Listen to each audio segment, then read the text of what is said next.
Hi friends, இன்றைக்கி நம்ம channel உணவும் இசையும்ல என்ன ரெசிபி பார்க்க போகிறோன்னா டொமேட்டோ ரைஸ். ஒரு வித்தியாசமான பிரியாணி டைப்பில் இருக்கும். இன்று இசைப்பகுதியில் ஒலிக்கப் போகும் பாடல் வாணி ஜெயராம் அம்மா பாடிய நானே நானா பாட்டு. ரொம்ப ஹிட்டான சாங்கு. இந்த பாட்டு தான் நான் பாட போகிறேன். டொமேட்டோ ரைஸ் செய்ய பெரிய அகலமான கனமான பாத்திரத்தை எடுத்து ஸ்டவ் பற்ற வச்சுக்கலாம். இப்போ இதில் எண்ணெய் ஊற்றிக்கிட்டு பட்டை, கிராம்பு, ஏலக்காய், சோம்பு இதெல்லாம் போட்டு அது வெடித்த உடனே வெங்காயம் சேர்த்துக்கலாம். வெங்காயம் சேர்த்து நல்லா பொரிச்சுக்கலாம். அதோட 2 பச்சை மிளகாய் கீரி போட்டுக்கலாம். வெங்காயம் நல்லா கொஞ்சம் வணங்கின உடனே நம்ம மஞ்சத்தூள், மிளகாய்த்தூள், கரம் மசாலாத்தூள், தனியாத்தூள் எல்லாமே போட்டுக்கலாம்.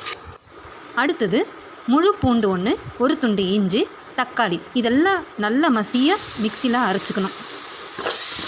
கொஞ்சமாக புதினா போட்டுக்கலாம். ஒரு சின்ன கப்பில் தயிர் ஊற்றிக்கலாம்.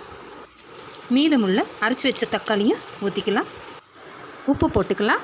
இப்போது அரிசிக்கு தேவையான தண்ணி ஊற்றி நல்லா மூடி போட்டு நல்லா கொதி வர வைக்கணும்.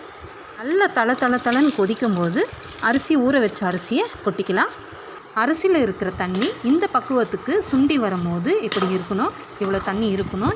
இந்த டைமில் ஸ்டவ்வை ஸ்லிம் பண்ணி மூடி போட்டு வச்சிடணும். தம்மில் இருந்த அரிசி எப்படி பொலன்னு வந்திருக்கு பாருங்கள்.